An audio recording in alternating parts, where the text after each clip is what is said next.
से जानकारी प्राप्त की, उसके अनुसार 30 ml और 100 ml का ही बोतल जो है यहाँ पर अलाउड है, इस प्रदेश में अलाउड है, परंतु ये लोग 450 ml या अन्य जो है क्वांटिटी में भी इसको प्राप्त करते थे और ट्रांसपोर्ट के माध्यम से दवाई के नाम पर ये इसको प्राप्त कर रहे थे। क्या है वो भेदन हो गया है और पूछताछ के क्रम में जो ज्ञात हुआ कि ये पूर्व में राजेश सिंह होम्योपैथिक दवा और रसायन को मिला करके चीनी को जला करके ये विदेशी शराब टाइप का भी अंग्रेजी शराब का रैपर लगा करके और for sale in UP only का मुहर लगा करके ये बेचा करता था, जिसको अभी भी कंटिन्यू करता है, परंतु वो बहुत लिमिटेड उसको कर पाता है, इसलिए इसने जो बाकी जो लोग पीते हैं उस सप्लाई चेन में इसको इंट्रोड्यूस किया और सीधे पानी एवं अन्य सामग्री को मिला करके इस तरह के शराब का निर्माण शुरू किया। और इसी शराब को इसने जब इसमें इंट्रोड्यूस कर दिया तो पूरे क्षेत्र में मिलावटी शराब का वितरण और बिक्री इसके द्वारा किया गया, जिसके सेवन से उक्त घटना घटित हुई। ये क्वांटिटी है हमारे पास, ये 3 विभिन्न प्रकार की है,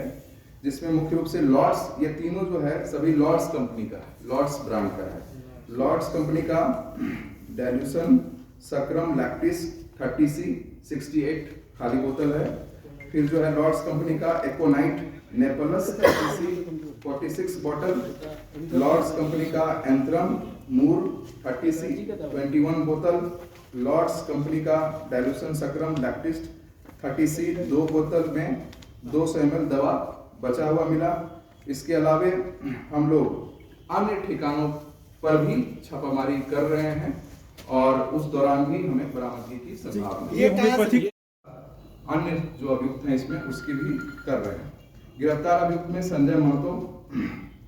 जो कि पीने वाला भी था और वितरण करने वाला था, पेशर होती महतो साकिम डोयला थाना इसवापुर, दूसरा इसमें है शैलेंद्र राय जो कि सप्लायर है और ये इससे रिसीव करता है राजेश सिंह से और अपने फिर नेटवर्क को भी देता है। जयनाथ राय पेशर और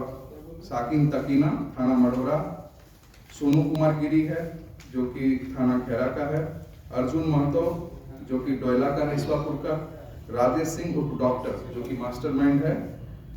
पेशर अशोक प्रसाद साकिम नून नगर काही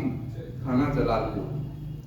इन लोगों का पूर्व का आपराधिक इतिहास में है इसी तरह के कार्यों में, जिसमें कि शैलेंद्र राय 3 बार जो है जेल जा चुका है अन्य कांडों में, और अब राजेश सिंह जो है वो भी अब जो है पूर्व में जो है एक बार ये आर्म्स एक्ट के केस में भी गया है और मूर्ति चोरी के केस में भी ये पूर्व में जा चुका है। को अपना करके इस तरीके को अपनाया जिसमें कि अब ये होम्योपैथिक दवा का उपयोग जो है शराब बनाने में करता है और उसी का सप्लाई अपने पूरे नेटवर्क को किया। ये कितने दिनों से ये काम कर रहा था और इसके पहले भी कितना सप्लाई किया, किसने बताया कुछ? देखिए, जो चीजें सामने आई है उसमें अनुसंधान के क्रम में जो हमें बताया गया कि इतने दिन से किया जाता है, लेकिन हम लोग उसको जब तक सत्यापित नहीं कर लेंगे तो हम इस बात को उसको आपको ड्यू कोर्स ऑफ टाइम में ही बता सकते हैं कि कब से ये कर। नहीं, ये सब जैसे हम लोग अभी इसमें अनुसंधान कर ही रहे हैं और जैसा कि मैंने बताया कि इसमें अन्य संलिप्त लोगों के बारे में भी हमें जानकारी प्राप्त हुई है, तो जब हम लोग उनको गिरफ्तार कर लेंगे और जब उनके बारे में ठोस साक्ष्य आपके सामने रख देंगे या हम अनुसंधान में ले आएंगे तभी हम कहने की स्थिति है। केवल उसी क्षेत्र में था कि इस क्षेत्र में भी पूरे जिला में ये अपना नेटवर्क फैलाए हुए हैं, जैसे शराब वगैरह का बहुत बड़े 5 ब्लॉक में ये शराब वितरित किया। इसका नेटवर्क जैसा मैंने बताया कि नेटवर्क ये पहले स्प्रिट में काम करता था और जैसे इसको अपने हुनर पर इसको विश्वास हुआ, जो भी हुआ, इसको लगा कि इस चीज को अब ये होम्योपैथिक दवा से भी कर सकता है, तो जो स्प्रिट बेचने वाला चेन था, सप्लाई चेन था, उसमें ये होम्योपैथिक दवा से बनाया हुआ अपना मिलावटी शराब को इंट्रोड्यूस कर दिया, तो उसी नेटवर्क का ये उपयोग करता है। बिना लाइसेंस की सर ये बरामदगी कहाँ से हुई? डोयला से बरामद हुई इस वापस कैसे इतना बड़ा कंसाइनमेंट आ गया? जब ये खुद डॉक्टर है ना कुछ इसके पास लाइसेंस है, कैसे इतना बड़ा कंसाइनमेंट आ गया? कंसाइनमेंट जो है वो ट्रांसपोर्ट के माध्यम से आता है, अवैध रूप से ठीक है, और उसके बैकवर्ड लिंकेजेस पर कि आखिर वो ट्रांसपोर्ट जिसके माध्यम से आया है वो किस आधार पर और किसके नाम से बिना वेरीफाई किए, जैसा कि मैंने बताया, फर्जी नाम पता डाल करके भी लाता है, तो उन चीजों का भी हम लोग सत्यापन कर रहे हैं और इसमें पीछे हम लोग बैकवर्ड लिंकेजेस पर काम कर रहे हैं। कांड के अनुसंधान के संदर्भ में अभी जो बातें आप सभी को बताई गई, ये पूर्ण रूप से साक्ष्य आधारित, तकनीकी आधारित एवं गुणवत्तापूर्ण प्रोफेशनल इन्वेस्टिगेशन आधारित है। इसलिए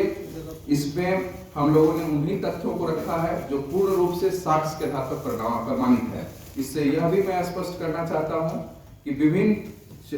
खबरों में, विभिन्न तरह के अफवाहों में और विभिन्न तरहों से पिछले कुछ दिनों से ये बातें प्रोमिनेंटली लोगों ने लिखा है, कहा है कि थाने में रखे गए स्प्रिट से या शराब से इन चीजों को बनाया गया। मैं पूरी तरह से इसका खंडन भी करता हूं, साथ ही साथ आप सभी से यह भी आग्रह करता हूं इस तरह के संवेदनशील मुद्दे पर, जबकि लोगों का विश्वास